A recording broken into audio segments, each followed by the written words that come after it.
Welcome back. What question would you ask a six-figure coach that will help you on your journey to becoming one? That's what we're going to be covering today. And in particular, I'm going to be answering several questions that I have here in relation to pricing. So stick around. All right. So one of the common questions that I got on this survey when I asked you, what would you ask a six-figure coach that would help you on your journey to becoming one, is questions around pricing, like questions about how do I price? What's a good way to determine the price? How do I determine my value? So I'm going to read out these questions and then answer them as we go. But before we get there, if you would like to have one of your questions featured, all you have to do is leave a comment below. And while you're there, go ahead and subscribe, ring that bell for notifications so you'll know when your video is created. Also, I do a live broadcast every Saturday at 12 p.m. Eastern. And if you bring your question to that one, you might actually get an answer while I'm on live. So let's jump in and get started. So one of the main questions was, how do you price your work? There's another pricing question that was really good. How do you determine pricing? I just got my certification as a life coach. And then another one, when starting out, how do I know what to charge?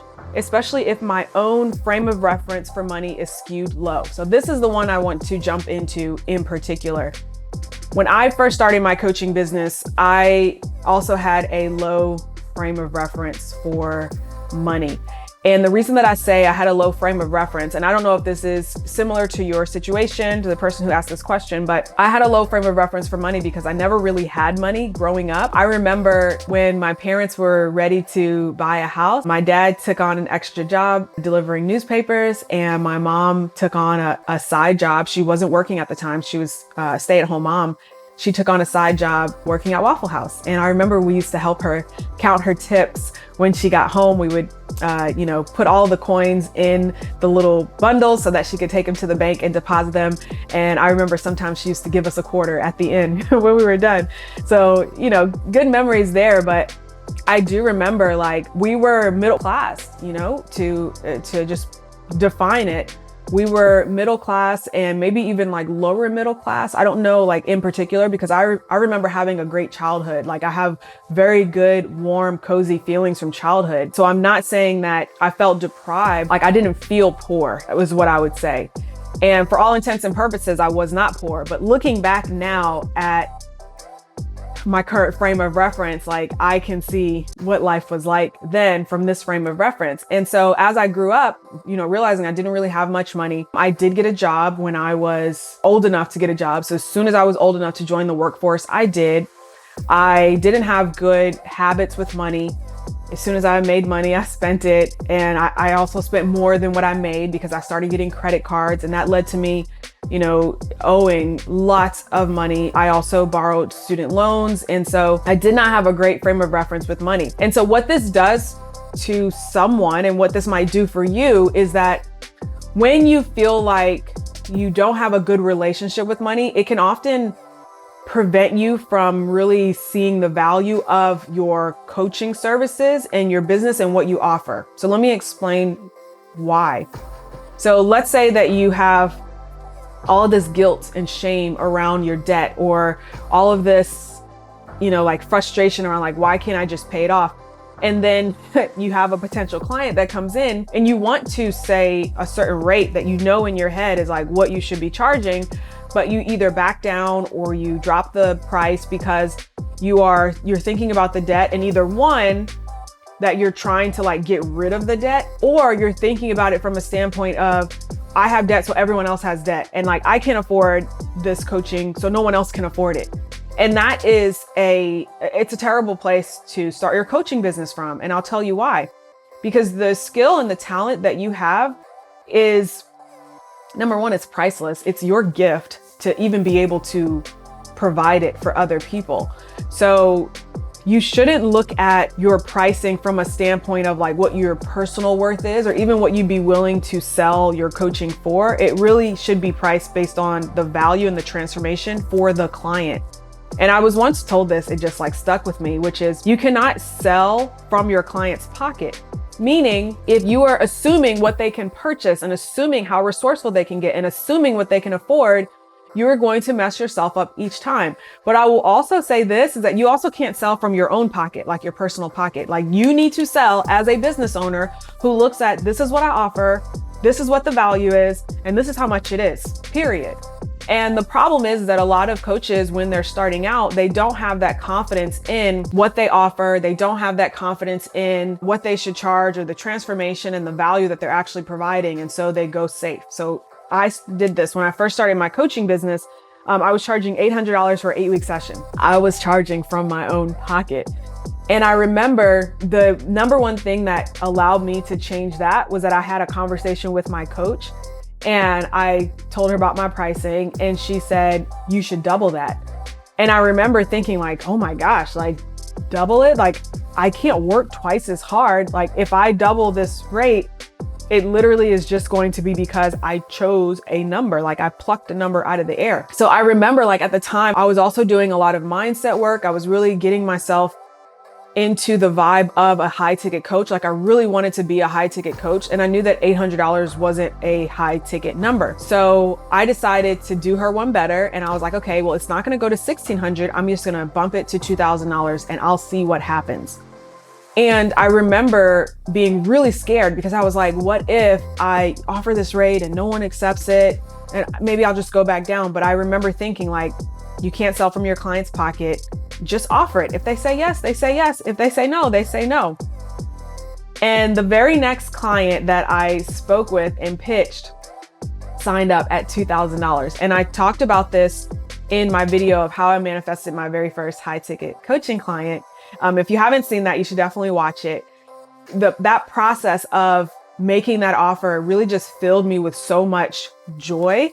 And I didn't know how much that would change the whole trajectory of my business, because at that point I was charging based on what I thought people could pay.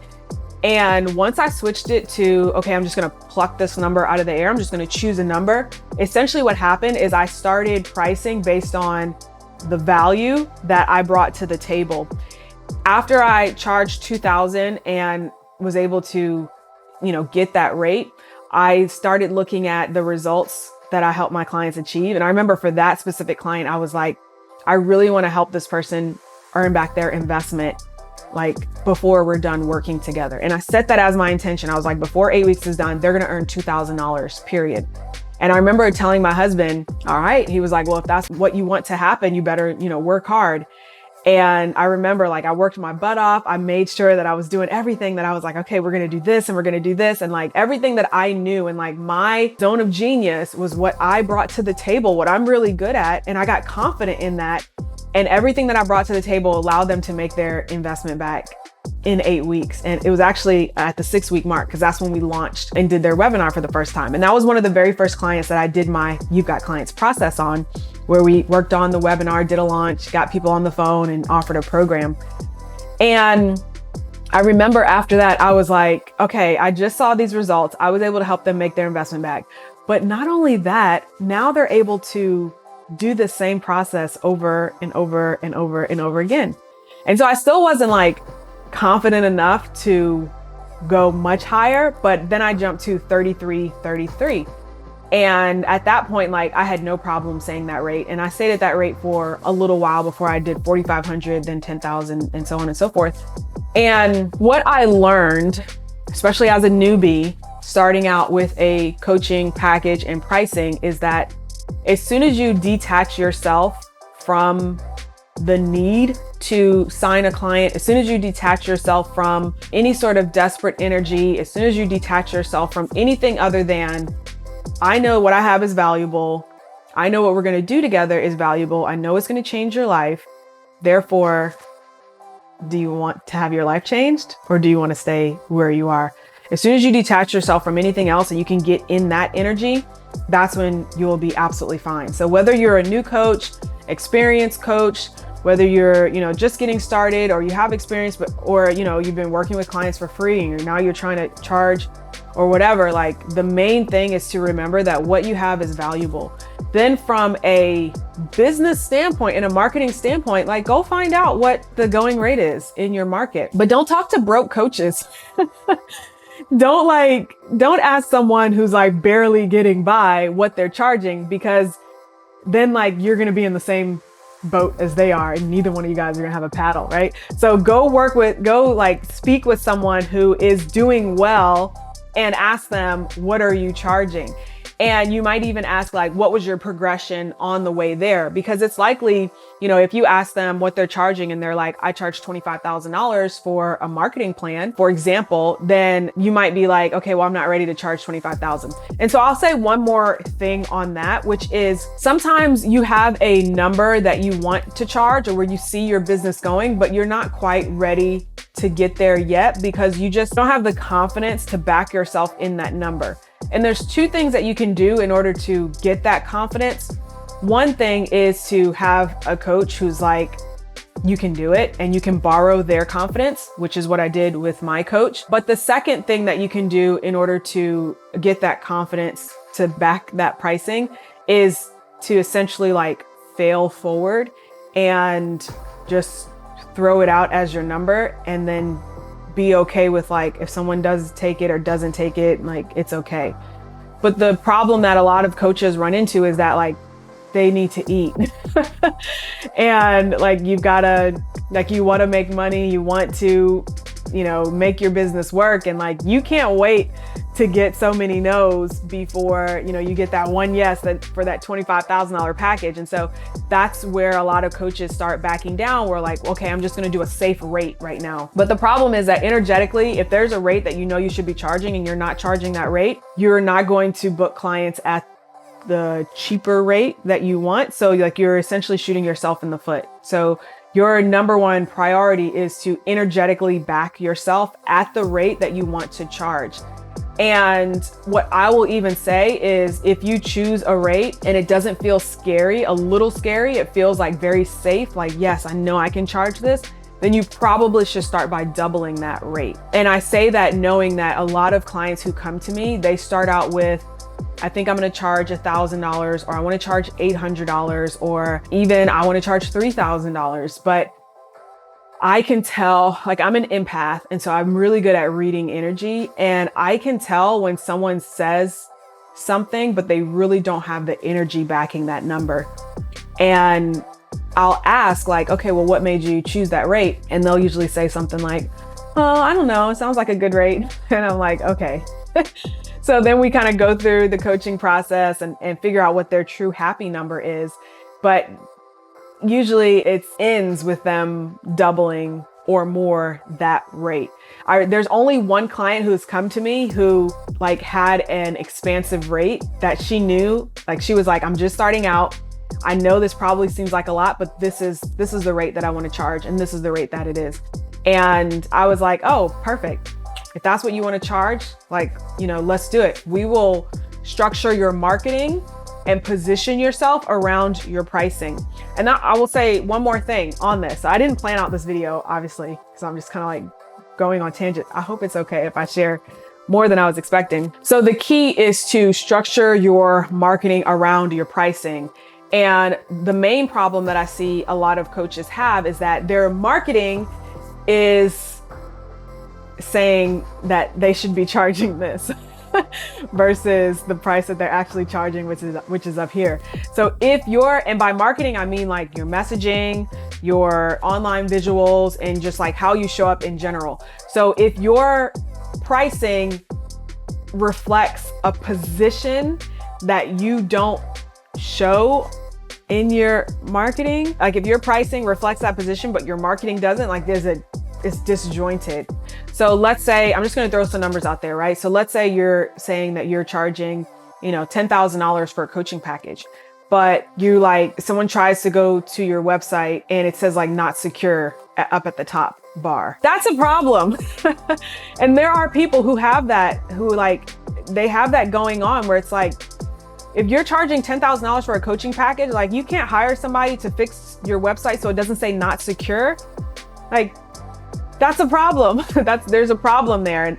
Or like they'll say that they're charging this much, and then for their marketing, or not necessarily their marketing, but everything you do is part of your marketing, but like on their Instagram stories or things that they're doing or places that they're going, they're like, just it just doesn't match. Like, I can't think of anyone right now because I don't really go on to like judge people or whatever. So like, I can't think of anything right now, but like the point of it is your positioning needs to match your marketing. So if you are not positioning yourself as the type of person who values their self, as a person who can command a higher rate when you share or throw out that rate, like it's just not going to match. It's going to be disjointed. And that's not what I want you to do. We do have other questions where people are asking about marketing. If you have a question, you're answering this. What would you ask a six-figure CEO that would help you on your journey to becoming one? Ask your question, comment it below, and I might make a video on it, or I will answer it in one of our live streams that I do at 12 p.m. Eastern every single Saturday. In the meantime, thanks so much for watching, and I'll see you guys in the next one. Okay, bye.